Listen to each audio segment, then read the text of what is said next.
జై గురుదేవదత్త. మనం ఇప్పుడు వృశ్చికం గురించి తెలుసుకుందాం. వృశ్చిక రాశి వారికి ఎలా ఉండబోతుంది, ఎలా ఏ మాసంలో, శ్రావణ మాసంలో ఆగస్టు నెలలో 15 తారీఖు నుండి 15 తారీఖు వరకు. అప్పుడు రవి సంచారం చేస్తుంటాడు కనుక, రవి సింహంలో సంచరిస్తున్నాడు కనుక ఈ జరిగే ప్రభావాలు ఏంటి అనేది అయితే మనం ఏం తెలుసుకుంటున్నాం ఇప్పుడు. వృశ్చిక రాశి లేదు. వృశ్చికం అంటే ఏంటంటే మంచి చేస్తే మంచి సపోర్ట్ చేస్తుంది, చెడు చేస్తే చెడు సపోర్ట్ చేస్తుంది. వృశ్చికం చాలా డెప్త్గా ఆలోచిస్తారన్నమాట. వీళ్ళు ఎలాంటి వాళ్ళంటే వీళ్ళతో మీరు చిన్నప్పటి నుండి ఏం మాట్లాడుతున్నారో, ఏ పని చేస్తారో వీళ్ళు ప్రతిదీ మీరు అబ్జర్వ్ చేస్తూ ఉంటారు అనమాట. వీళ్ళన్నీ మీరంతా అయిపోయిన తర్వాత వాళ్ళు రిటర్న్ వచ్చి మీకు అదే గిఫ్ట్ మీకు రిటర్న్ ఇస్తుంటారు వాళ్ళు. అంటే వీళ్ళు అంత ఆలోచించగల గ్రహణ శక్తి వీళ్ళ దగ్గర ఉంటుందని గ్రహించవచ్చు.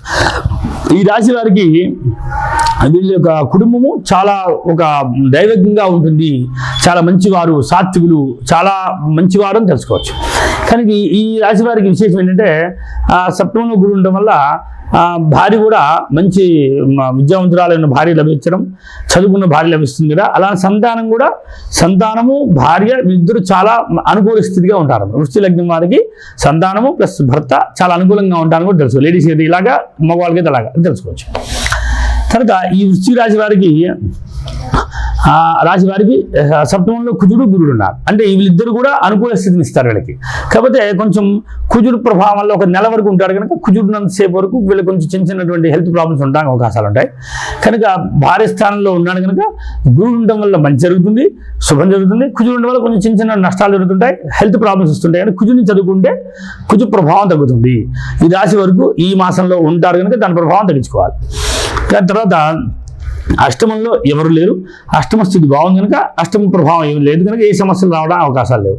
తర్వాత భాగ్యంలో కూడా ఎవరు లేరు కనుక భాగ్యస్థితి కూడా బాగుంటుంది.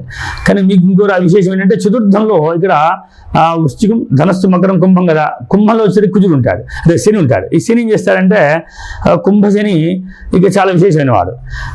న్యాచురల్గా తను మంచి వీళ్ళకి ఎటువంటి ఏం కావాలో, ఏదైతే జీవితాన్ని ఇవ్వాలో, ఏదైతే వీళ్ళకి ఆలోచనలు ఇవ్వాలో మంచి ఆలోచనలు ఇస్తుంటాడు అనమాట. కనుక వృశ్చిక రాశి వాళ్ళకి శని, చతుర్థ శని చాలా మంచివాడు. కానీ అర్ధాష్టమ శని అంటారు దీన్ని. కనుక ఈ అర్ధాశని ప్రభావం ఉంటుంది కనుక ఎంతైనా చతుర్థంలో శని ఉన్నప్పుడు కొంత సుఖభోగాలకి లోటు కూడా కలిగిస్తుంటాడేమో తెలుస్తుంది. కనుక అది కూడా జాగ్రత్తగా చూసుకుంటూ శని ప్రతికూల స్థితి మీకు కనబడినట్టుగా కనుక శని శ్లోకం చదువుకోండి. అనుకూల స్థితి ఉంటుంది, వీళ్ళంతవరకు మీకు ఇబ్బంది ఉండదు.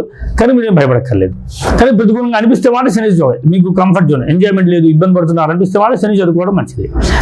అలానే సంతాన స్థానంలో కనుక రాహు ఉన్నాడు కనుక సంతానం కలిగేటప్పుడు వాళ్ళకి ఈ మాసంలో కనుక సంతానం కలిగే వాళ్ళకి జరిగే ప్రభావం అంటే సర్పదోషాలు ఉంటాయని గ్రహించాలి. కానీ ఈ సర్ప ప్రభావం ఏమి పడకుండా ఉండడానికి రాహుని చదువుకుంటే మంచిది. కానీ సంతాన విషయంలో ఆచితూచి కంటానికి ప్రయత్నం చేయండి.